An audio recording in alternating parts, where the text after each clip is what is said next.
Meus irmãos, graça e paz, Cláudio Souza e o canal Discipulando com a Bíblia, trazendo resumo das nossas lições, tanto de adulto quanto de jovem, da Escola Bíblica Dominical. Nesta oportunidade, vamos estudar a primeira lição da revista de jovem do segundo trimestre 2025. A nossa lição desse trimestre vai estudar a história do rei Davi. A história, o reinado, a vida do rei Davi. Um homem que foi chamado segundo o coração de Deus. Deus se direciona, quando fala de Davi, Deus diz: um homem segundo o meu coração. O título da revista: Davi, de pastor de ovelhas a rei de Israel. Fé e ação em meio às adversidades da vida. 13 lições para nós aprendermos um pouco mais sobre este rei que entrou na genealogia do Senhor Jesus Cristo. Então vamos nos debruçar nesse trimestre sobre a vida, a história, a mensagem e os principais desafios enfrentados por Davi, um dos personagens bíblicos mais conhecidos da história, né? De pastor de ovelhas, músico, poeta, um grande guerreiro, rei e participante da linhagem messiânica de Cristo. 13 lições, dando uma abordagem bem sistemática, né, bem completa sobre a história, a vida, tudo aquilo que a Bíblia registra sobre o rei Davi, seu reinado, sua história. Teve falhas? Teve. Não existe esse humano que não falhe, com exceção de Jesus Cristo, né? Jesus não errou.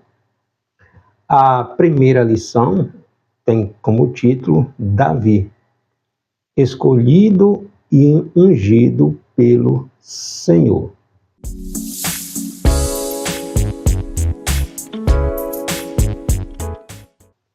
O texto principal, ou texto áureo desta primeira lição, Salmo 139, verso 23, salmo de autoria de Davi.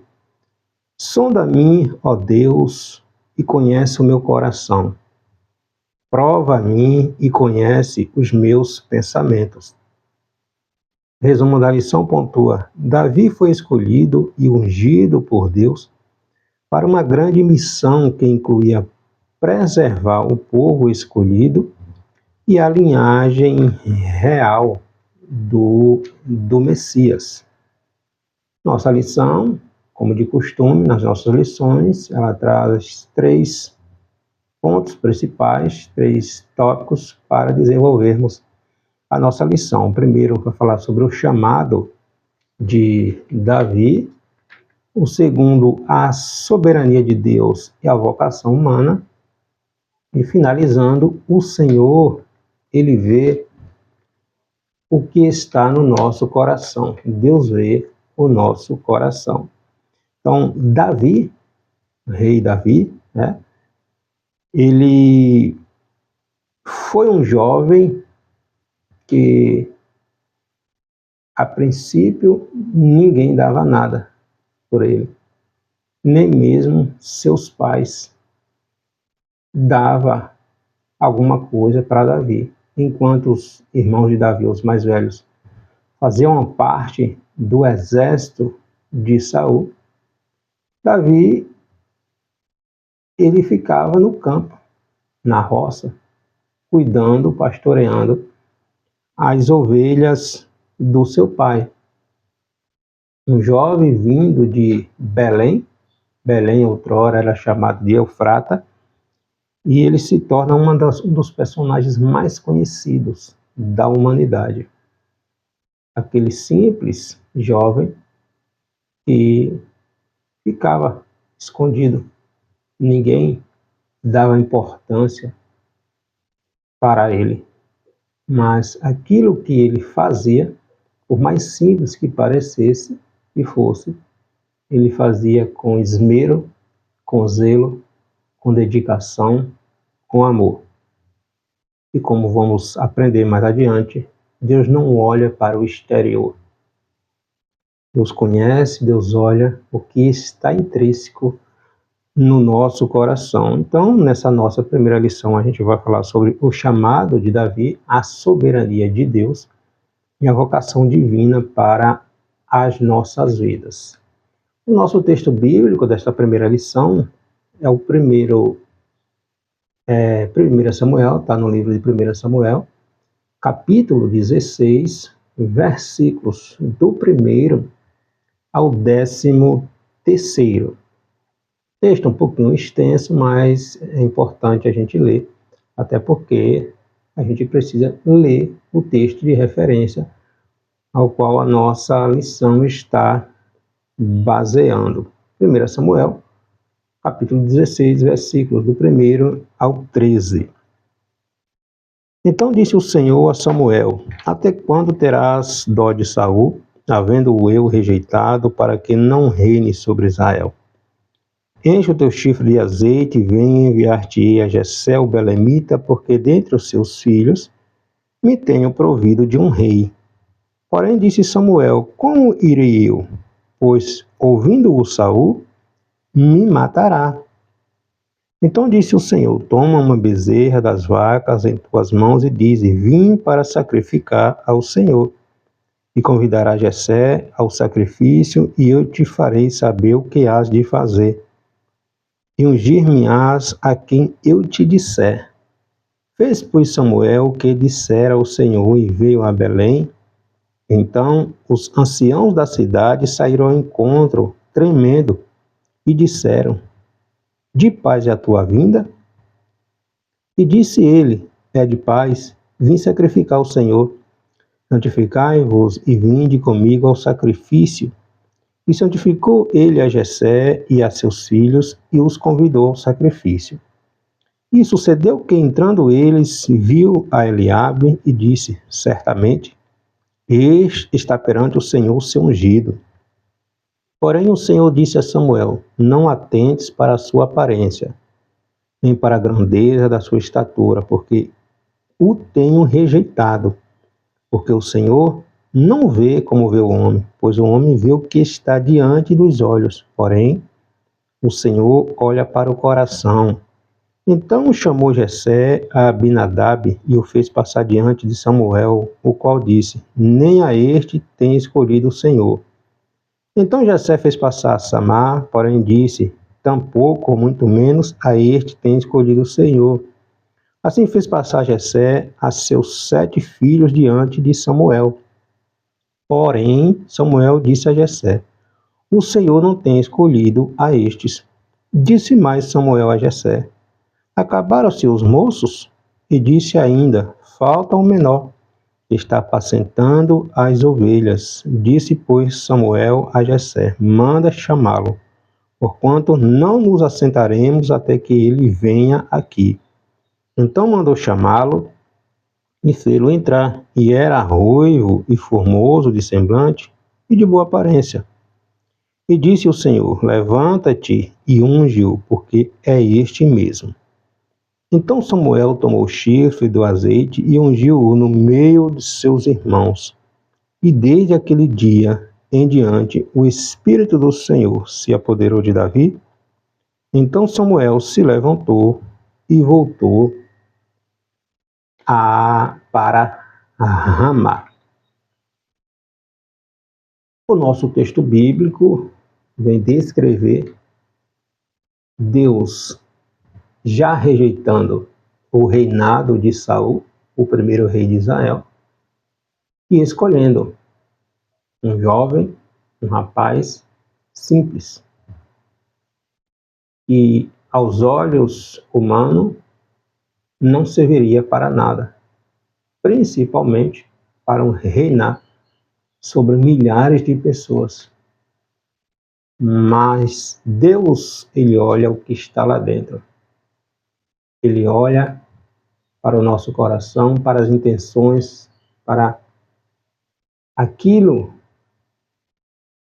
que somos internamente. E aquilo que somos internamente, ele vai refletir externamente. Pense nisso. O primeiro tópico da lição, o chamado de Davi. Tempos difíceis, Samuel, um profeta em Israel. Davi, Deus chama Davi. Nesse contexto aqui, dessa história, né, nos dias que Davi é chamado, é ungido como rei, a nação, o povo hebreu, estavam passando por situações complicadas, difíceis. Israel estava situada em uma região bastante disputada por vizinhos, né? E os hebreus precisavam manter vigilância constante contra os seus invasores. O local, a região em que Israel se situava, era conhecido como o Vale Fértil, uma região extremamente rica em recursos, né, naturais. Então, essa disputa territorial era constante, motivada pela busca de água, né, pastagens, terras cultiváveis e, principalmente, a incompatibilidade religiosa e cultural. Deus tira o povo hebreu do Egito, leva a uma região e estabelece em um local abençoado, sim, porém cercados de inimigo. Israel ficava cercado de inimigos. Aí a gente se pergunta, qual o propósito? O que Deus queria mostrar, fazer, ao tirar o seu povo e levar para um território, uma terra boa, muito boa, mas cercadas de inimigos? Aí a gente precisa compreender um pouquinho a história, porque a gente vê em Êxodo capítulo 19, versículo 5, 6, Deus falando que o propósito era que Israel fosse uma nação, um povo sacerdotal. Que é isso? Um povo modelo, exemplo, exemplar. Deus dá, através de Moisés ali, os 10 mandamentos, Deuteronômio capítulo 28, está lá Deus descrevendo as bênçãos que viriam sobre o povo hebreu se eles seguissem na íntegra os mandamentos do Senhor. Porém, desobedecendo, viria uma série de situações ruins para o povo hebreu. Então, quando Deus chama o povo para ser exemplo e coloca no centro ali da região, todo mundo olhava para Israel.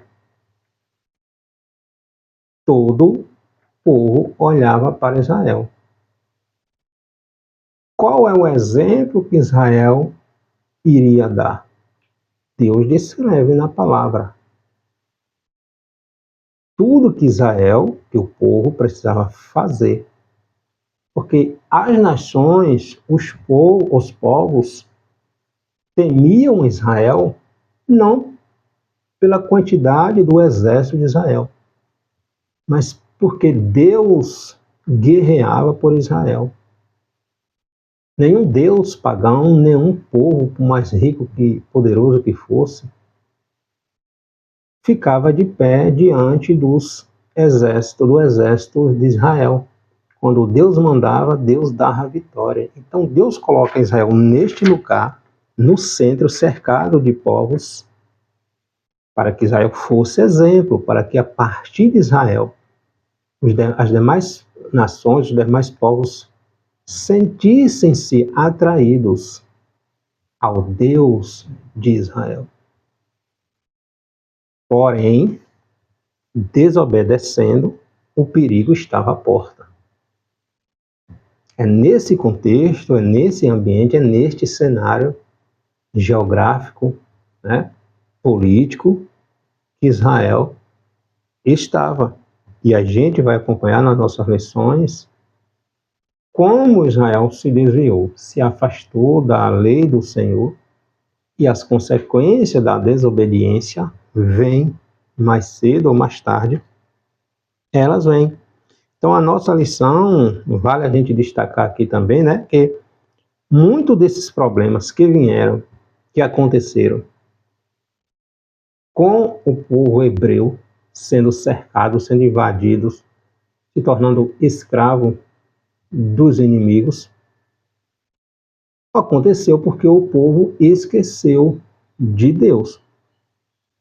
Abandonou, deu as costas à lei do Senhor e começou a adorar, a se aparentar, a se relacionar com aqueles povos que estavam ao redor ali, aquelas nações vizinhas, que a sua grande maioria eram inimigas, cruéis dos hebreus, até porque os hebreus invadiram e tomaram suas terras.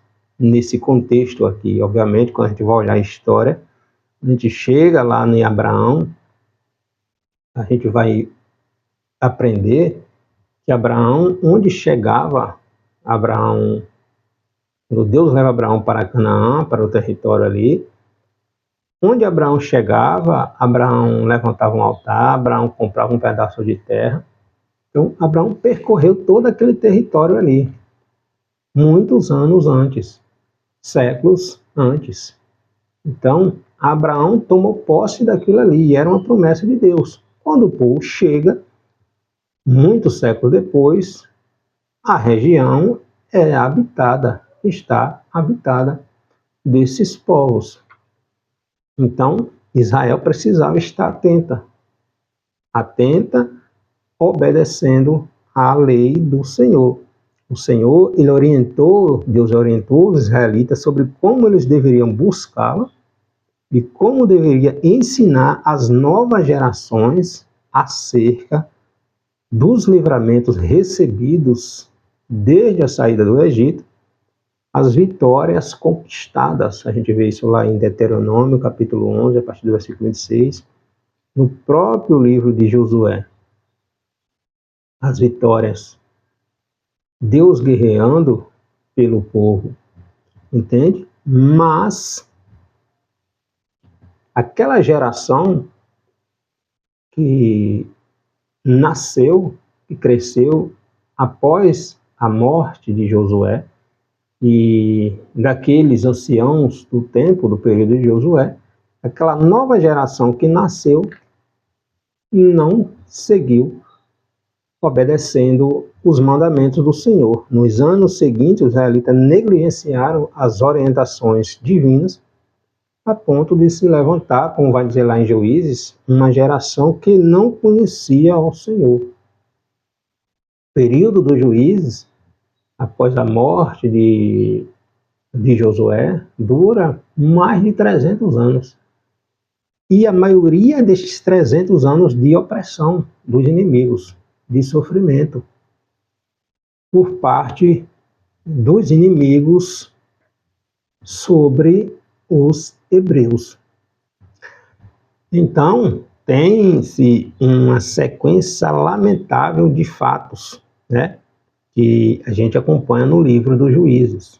O livro dos Juízes vem descrever esse período sombrio que o povo hebreu viveu, né, sem Deus. O povo abandonou o Senhor, né? Então, o sofrimento foi inevitável e a força e orientação que vinha do Senhor já não era mais constante. entre o povo. O povo caía nas mãos dos inimigos, os filisteus, dos midianitas e vários outros inimigos. O povo se tornava escravo, era extremamente oprimido pelos inimigos. Aí se arrependiam, clamava a Deus quando a pressão estava terrível, clamava a Deus, pedia socorro, aí Deus levantava um juiz. A gente tem lá no livro de Juízes, né? No livro de Juízes, os juízes Débora, Gideão, Sansão, Otiniel,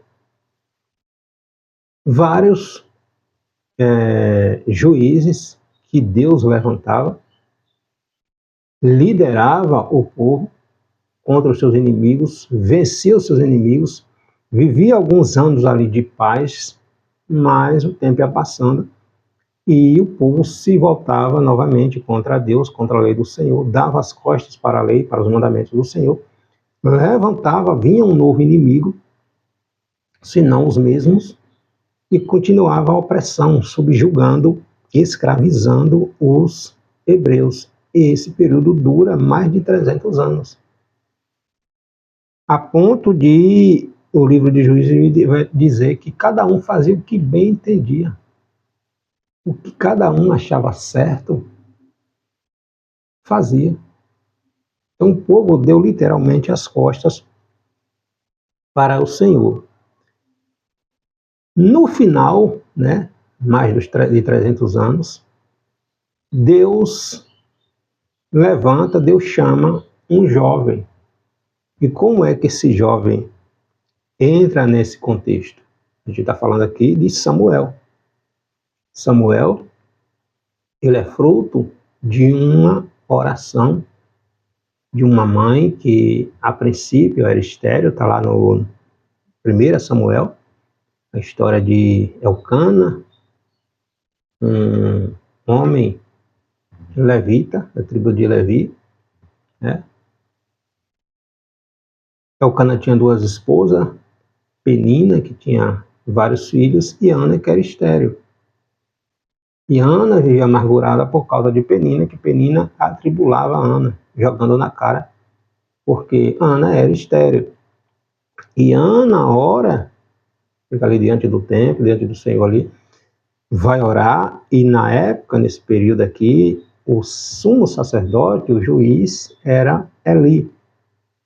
Olha como era a corrupção nesse contexto, nesse meio, nesse tempo. Os filhos de Eli, Ofni e Finéias, praticavam verdadeiras bizarrices, né, para um sacerdote. Aqueles que deveriam dar o exemplo se prostituíam-se com as mulheres. Tudo de errado estes filhos de Eli praticavam. Imagina a corrupção que não estava, né? A degradação moral e espiritual que não estava no meio do povo hebreu. Se os próprios sacerdotes praticavam tais atos, imagina como não estava o resto do povo. Mas Deus estava vendo. Então, Ana faz um voto ao Senhor. Deus escuta a oração de Ana, está lá em 1 Samuel. Livro de 1 Samuel, capítulo 1. Ana gera, concebe, engravida e nasce Samuel. Ela faz um voto que após o menino ser desmamado, seria entregue para a casa do Senhor, para o serviço do Senhor. E Samuel fica ali aos cuidados de Eli, né? Cresce, Deus chama Samuel, separa Samuel, e Samuel ele se torna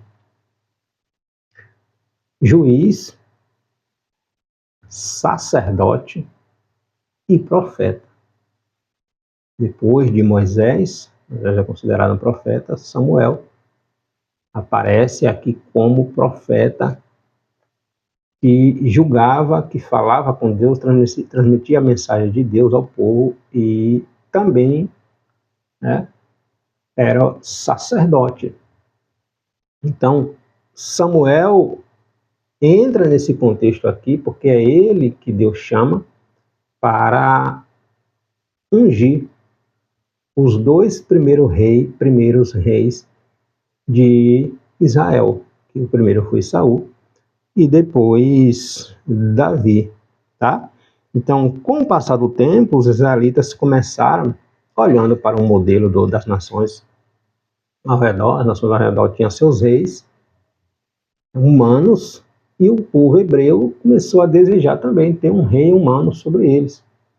Quando Samuel já está velho, idoso, e seus filhos não seguiam o mesmo exemplo de Samuel, mas quando o povo chega para Samuel e pede a Samuel um rei, questionando que os filhos de Samuel não andavam como Samuel, Samuel vai até o Senhor levar esta causa e Deus disse: olha, Samuel, eles não estão te rejeitando, eles estão, na verdade, rejeitando a mim.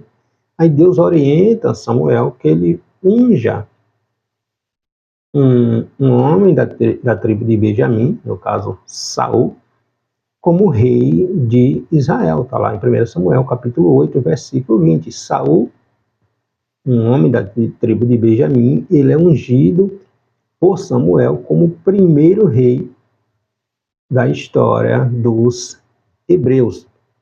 Então foi escolhido por Deus, Saul, pelo profeta Samuel para esta missão de reinar sobre o povo hebreu. Então, foi Deus que escolheu. Agora a gente vê uma observação aqui, não era o desejo do Senhor, não naquele momento, escolher alguém para colocar sobre o seu povo. Deus era o rei. O reino era teocrático, Deus era o rei. Mas o povo, olhando para o modelo das nações vizinhas, desejaram ter um rei sobre eles. Então Deus vai e manda que Samuel unge a Saul, né? Só que tem um problema. Não basta sermos apenas escolhidos pelo Senhor. Precisamos também obedecer a Deus. Está sempre no centro da sua vontade. Eis o erro de Saul. Desobediência, né? Deus escolheu Saul, mas Saul aos poucos foi se desviando, foi deixando de ouvir a voz do Senhor. A desobediência. A desobediência foi a causa da queda do homem lá no Éden. A desobediência levou Saul a perder o seu reinado, a Deus rejeitar o seu reinado. E Saul começou a trocar as coisas, chegou a ponto de consultar uma feiticeira, algo que era proibido em Israel. Então Saul trocou as coisas, desobedecendo, Deus mandava que ele fizesse alguma coisa, ele ia fazer pela metade. Exemplo dos amalequitas. Deus mandou que ele exterminasse os amalequitas totalmente. Mas Saul vai, deixa o rei vivo, deixa o melhor das vacas, o melhor do gado vivo. Desobediência. A desobediência, a Bíblia vai falar, é como se fosse um pecado de feitiçaria. É extremamente grave. E por causa da desobediência de Saul, primeiro rei de Israel, Deus rejeitou o seu reinado. Aí Deus manda que Samuel vá até Belém ungir um novo rei que Deus já havia escolhido, e esse é Davi, né? Enfim, chegou o dia em que o Senhor rejeita o reinado de Saul e orientou Samuel que ele fosse a Belém, a casa de um belemita chamado Jessé. 1 Samuel, capítulo 16, que é o texto aqui que a gente leu. Então, o chamado de Davi nos traz importantes lições e oportunidade de aprendizado. Primeiro, ele foi fiel a Deus no propósito que Deus lhe confiou. Não estamos dizendo aqui que Davi não falhou. Falhou feio. Mas ele foi fiel a Deus. Entende? o chamado de Davi nos ensina, né? Que apesar das falhas, não tenha esse humano que não falhe, com exceção de Cristo, Deus olha para o coração. Deus sabia o que estava no coração de Davi. Então, além de preservar o povo escolhido, né, contra os seus inimigos, a linhagem, Davi entra na linhagem messiânica. Olha o objetivo, olha quanto a obediência é importante, né? Então Deus fala claramente com o profeta Samuel e ordena que ele vá até Belém. Belém fica ali aproximadamente entre 10 a 20 quilômetros ao sul de Jerusalém, né, da Judéia, e unja um dos filhos de Jessé como o novo rei de Israel. Davi, ele não assumiu o reino imediatamente, passaram muitos anos, até que Davi assumisse o reino de Israel. Então Saul já não mais ouvia o Senhor e estava envolto em sua sucessão de erros e de fracassos. Então Samuel, mesmo receoso, né, quando Deus manda que ele vá a Belém para ungir um novo rei, Samuel temeu. Se Saul descobrisse que ele estava indo para ungir um novo rei, com certeza o rei Saul mandaria matar Samuel. Então Samuel ficou temeroso. E quando ele chega em Belém, os anciãos da cidade ali ficaram temerosos, com medo. É de paz a tua vinda?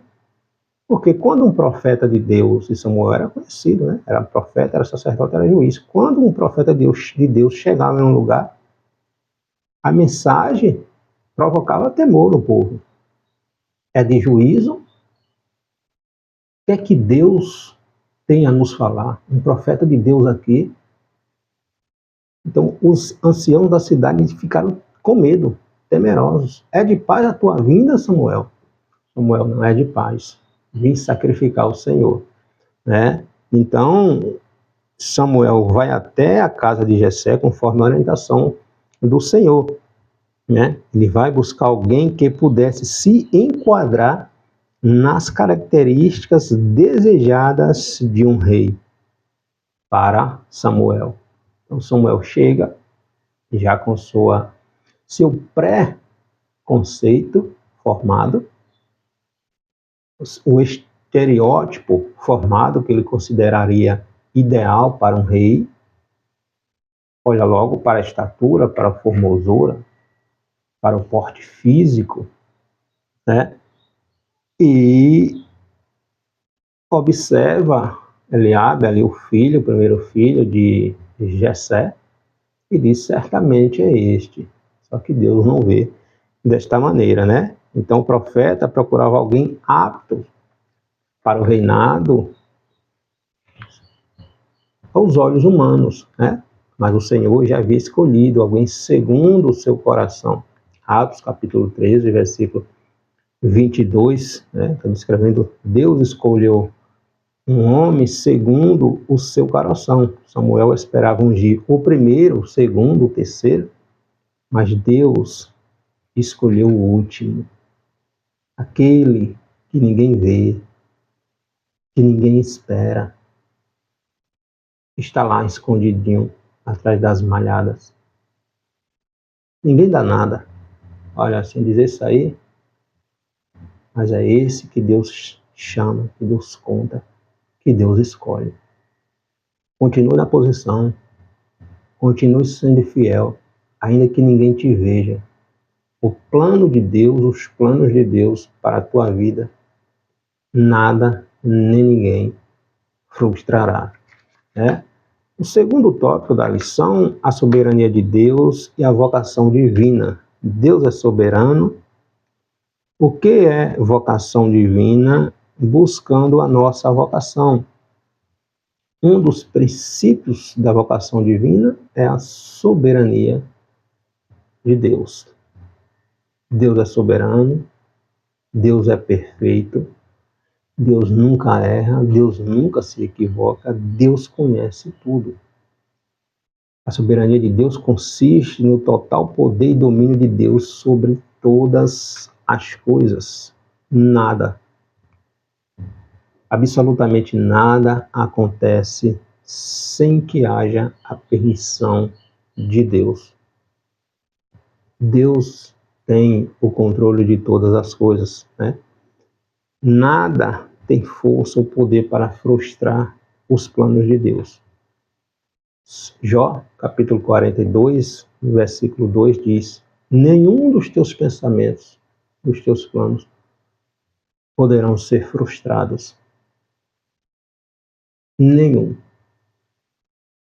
Nem a pior das traições, que foi a traição de Judas Iscariotes contra o Filho de Deus. Nem a pior das traições contra Cristo frustrou, atrapalhou os planos de Deus. Pelo contrário, contribuiu para que o plano de Deus se cumprisse em Cristo. Escrevendo aos Romanos, capítulo 8, versículo 28, Paulo vai dizer que todas as coisas contribuem para que o plano de Deus se cumpra. Então, nada nem ninguém frustra os planos de Deus. Se Deus te escolheu, se Deus te separou, ainda que o homem não te veja, não te preocupa. O plano de Deus cumprirá na sua vida. Continue na brecha, continue orando, continue buscando, continue se santificando, se consagrando. E Deus te usará, né, da forma que Ele melhor achar. E o nosso livre-arbítrio fica onde, né? Essa é uma condição que Deus permite que façamos nossas escolhas. Deus me chamou, mas eu não quero ir. É que Deus vai me forçar. E o livre-arbítrio? A gente precisa também saber que nossas escolhas trazem consequências. Eu posso não ir. E Deus permite, Deus aceita. A vontade de Deus é que eu vá. Mas se eu digo, bato o pé e digo, não vou, não quero, envia outro. A gente tem exemplo na Bíblia. Moisés disse, eu não vou, envia outro. Não sei falar. Deus enviou Moisés.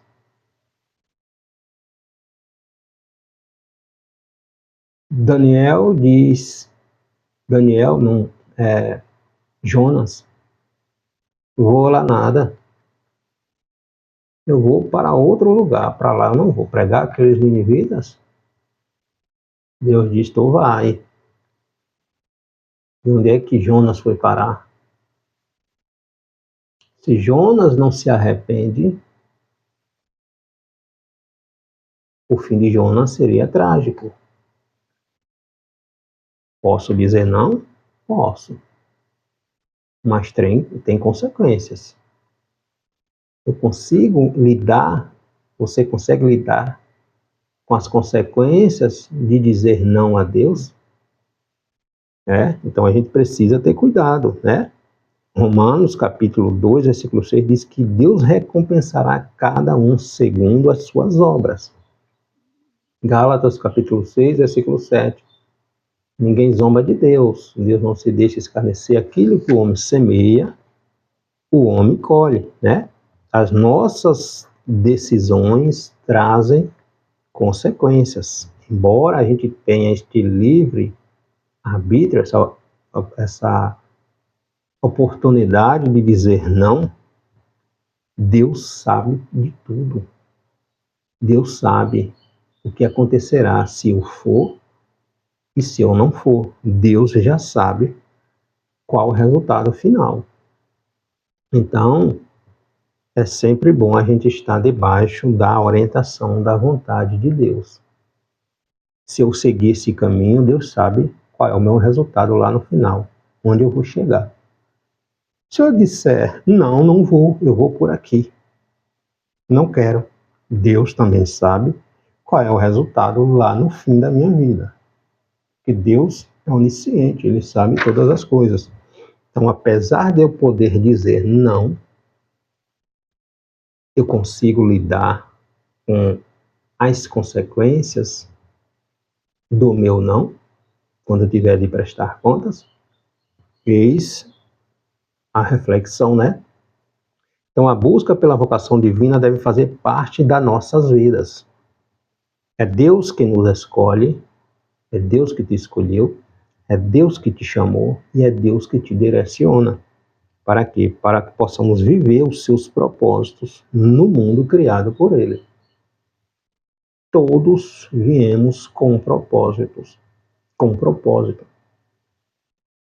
Lembrando do sábio Salomão, no final da sua vida, Salomão vai dizer que tudo é vaidade, vaidade de vaidade, enfado, quando vivido longe dos propósitos, longe do caminho do Senhor, né? Então, Deus tem uma vocação para cada um de nós, e esse chamado pode acontecer em nossos corações, de uma forma especial, de uma forma discreta, mas Deus tem.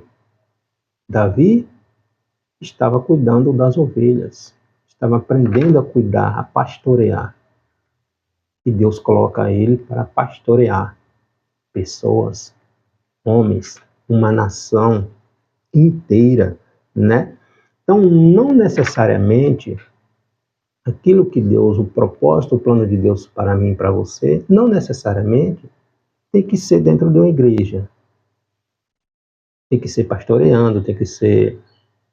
Enfim, não estou dizendo aqui que não se deve congregar. Uma coisa é uma coisa, outra coisa é outra coisa. Congregar, sim, é orientação bíblica, mas eu estou dizendo que é o chamado de Deus, às vezes para você, não seja dentro de uma igreja, seja em uma área específica, na sua cidade, no seu trabalho, na sua comunidade, não necessariamente dentro da igreja.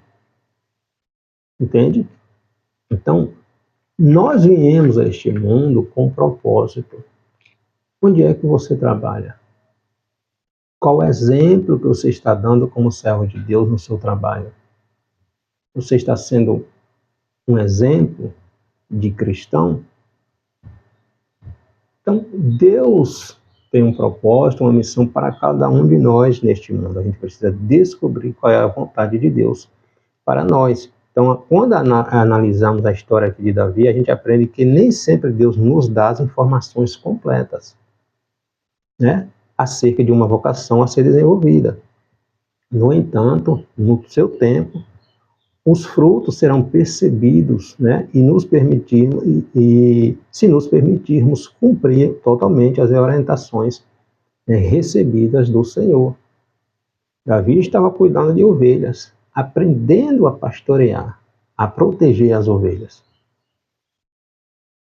Deus já estava orientando Davi, guiando Davi, ainda que ninguém soubesse. Davi é colocado na frente de uma nação poderosa. Davi não se precipitou. Davi esperou o tempo de Deus.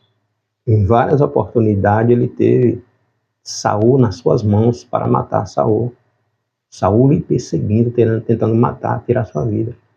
Mas ele disse: longe de mim tocar no ungido do Senhor, porque Saul, apesar de Deus ter rejeitado o reino dele, Saul foi ungido. E Davi, longe de mim tocar no ungido do Senhor.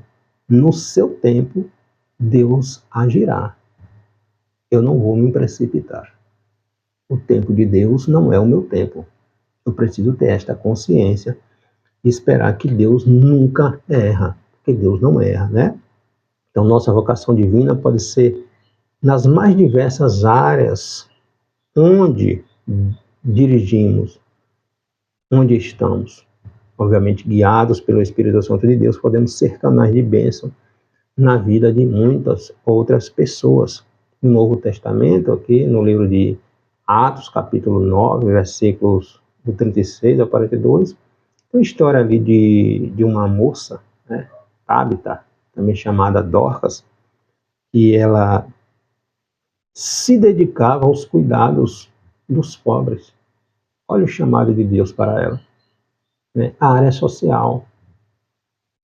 Ela adoeceu, chegou a ponto de morrer. Pedro estava passando pelaquela região, né? As pessoas têm conhecimento de que Pedro está por ali, vai chamar Pedro. Pedro ora e ela ressuscita. Deus dá vida novamente a ela. Então, Tabita, ou Dorca, ela era uma seguidora do Senhor Jesus Cristo, né? E se dedicava, né, com alegria, atendendo especialmente as mulheres mais necessitadas, desfavorecidas da sociedade. Não tinha nada a ver com a igreja, mas ela seguia a palavra de Deus. E Deus sempre teve um cuidado com os necessitados, com os órfãos, com as viúvas. Desde lá da lei. Desde lá da lei. Deus orientou o povo para que tivesse cuidado com os mais necessitados. Então, não é só no contexto da igreja que o chamado de Deus para nós. Missão é uma responsabilidade de cada um de nós. Todo discípulo de Cristo, ele tem a responsabilidade, a missão, como foco principal no seu chamado, fazer discípulo. Mas podemos trabalhar no contexto de ser exemplo para este mundo em várias situações. Então, qual o meu chamado? Onde é que Deus me quer? Eu preciso descobrir. Eu preciso buscar no Senhor o meu chamado. Onde é? Busque em Deus. E Deus vai te orientar. Ou Deus já está te orientando, mas você ainda não se despertou, né? Mas Deus tem um chamado para cada um de nós, né? Então, ore com convicção para que o Senhor revele qual a sua vocação divina para a sua vida e, sem medo, diga sim ao chamado que Deus te comissionou. E, finalizando o terceiro tópico da lição, o Senhor vê o coração. O que é que o Senhor vê? O que é que Deus vê, né? Deus vê o coração. Como somos vistos, né? Então, é o chamado que Deus tem para cada um de nós. Então, o ser humano, ele tem inclinação natural para julgar seus semelhantes a partir daquilo que pode ser percebido exteriormente, externamente. Seja a aparência física, seja as palavras bem colocadas, um gesto coerente com o contexto, com a ocasião, uma roupa bem escolhida, a eloquência, a argumentação. As causas são diversas. Samuel olha para Eliabe, o primeiro filho de Jessé, e olha para o porte físico do rapaz, a beleza física. Era um soldado do reino de Saul, do exército de Saul. Deus manda aí escolher. Samuel olha logo, é esse aqui. O próprio Jessé disse: quem não seria, senão esses aqui que faz parte do exército, homens de guerra. Mas Deus vê diferente do homem. Então, tudo é levado em conta na hora de atribuir o juízo de valor sobre alguém que estamos conhecendo. Se alguém se destaca nesses critérios, facilmente será admirado, desejado, seguido, né? E o contrário também se aplica, né? Quantos são rejeitados e alvos de preconceitos por causa da aparência? Quantos não são nem vistos por causa da aparência, porque é calado? Mas Deus olha para o coração, né? Então, a aparência externa não pode determinar o caráter de uma pessoa, né? Ou o caráter que uma pessoa possui. Nós somos tendenciosos a ser preconceituosos. Nós temos um pré-conceito já determinado sobre aquilo que estamos vendo. Mas Deus não vê como o homem vê, né? Deus olha para o coração. Com as palavras bem escolhidas, o porte físico, os hábitos finos, não consegue atribuir a alguém o caráter, a integridade e a fidelidade de uma pessoa, né? Mas Deus vê o interior, o que realmente determina se uma pessoa é ou não alguém que busca estar no centro da vontade de Deus, são as qualidades espirituais que trazem em seus corações, né? Em seus corações. Provérbios, capítulo 4, versículo 23. Do nosso coração, diz, procede as saídas da vida. Jeremias, capítulo 17, versículo 9 e 10, está descrevendo ali que Deus enganoso é o coração, mais do que todas as coisas. Quem o conhecerá? Aí Deus responde, versículo 10, eu, Senhor, eu esquadrinho, eu esmiunço, eu sondo o coração, para dar a cada um segundo a sua aquilo que plantou, aquilo que semeou. É o que o Salmo 139, escrito por Davi, verso 23, diz: sonda-me, ó Deus, e conhece o meu coração, prova e vê se há em mim aquilo que não te agrada, em outras palavras. Davi está dizendo: Senhor, tu me conhece. Tu sabe o que está no meu interior. Tu sabe as minhas limitações, as minhas fraquezas, as minhas falhas. Sonda-me, ó Deus, e conhece o meu coração. É este homem que Deus diz, um homem segundo o meu coração. Um homem que, mesmo diante do pior pecado que ele havia cometido, Salmo 51, ele diz: não retire de mim o teu espírito. Davi poderia perder tudo, menos a presença de Deus na vida dele, menos a comunhão, a companhia do Espírito de Deus na vida dele, né? Então, o que é que Deus vê? Deus nos conhece por completo, nosso caráter, nossas intenções, nossa visão de mundo e a forma como nos dedicamos a buscar intimidade com Ele. Então, nessa história aqui, tanto Samuel, o profeta, quanto Jessé, o pai de Davi, né, foram surpreendidos pela escolha de Deus. Um jovem, ainda muito jovem, não tinha experiência com guerra. Estava lá no campo, no pasto. Mas lá no campo, no pasto, ele estava sendo treinado, protegendo o rebanho do seu pai, das bestas feras.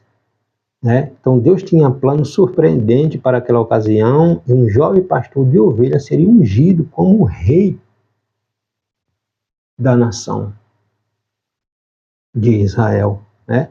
Deus buscava um homem segundo o seu coração. Quando o reinado de Saul é rejeitado, Deus fala para Samuel aqui, em 1 Samuel capítulo 13, versículo 14, já tenho escolhido alguém segundo o meu coração. Da mesma forma, é expressado lá em Atos capítulo 13, versículo 22. Um homem segundo o coração de Deus. Então a escolha do Senhor foi a de um jovem imperfeito, mas fiel. Davi não se destacava pelo seu porte físico. Era bem jovem ainda, né, comparado aos seus irmãos. Ainda em formação e estava muito aquém da forma física de um soldado de Saul, a exemplo de seus irmãos. Mas o coração de Davi agradava a Deus.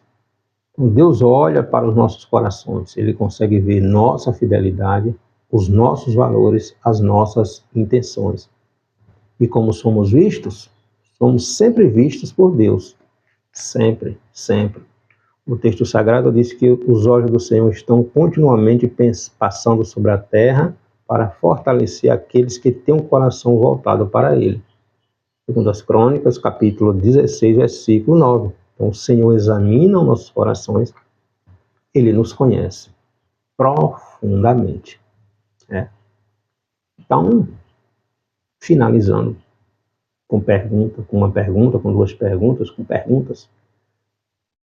Quando as pessoas me veem, quando as pessoas te veem, você que está assistindo até agora, as pessoas conseguem ver em você um seguidor de Cristo, um seguidor de Jesus?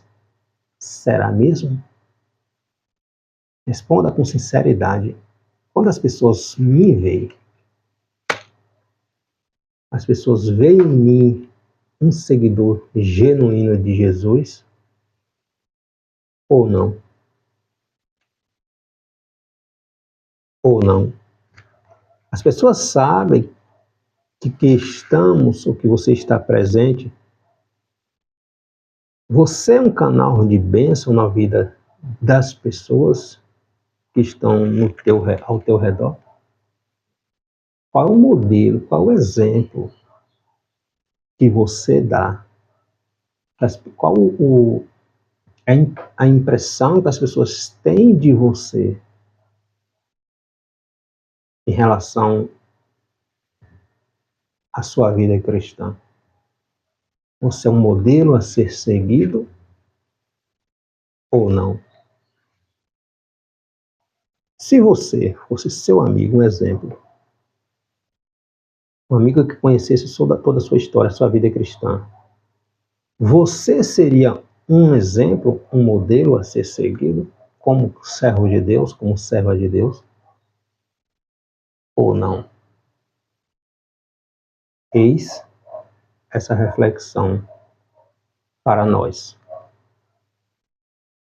Deus pode olhar para mim, para você dizer, uma moça segundo o coração do Senhor, um jovem segundo o coração do Senhor, um cristão segundo o coração de Deus. Somos um Davi ou somos um Saul? Deus abençoe.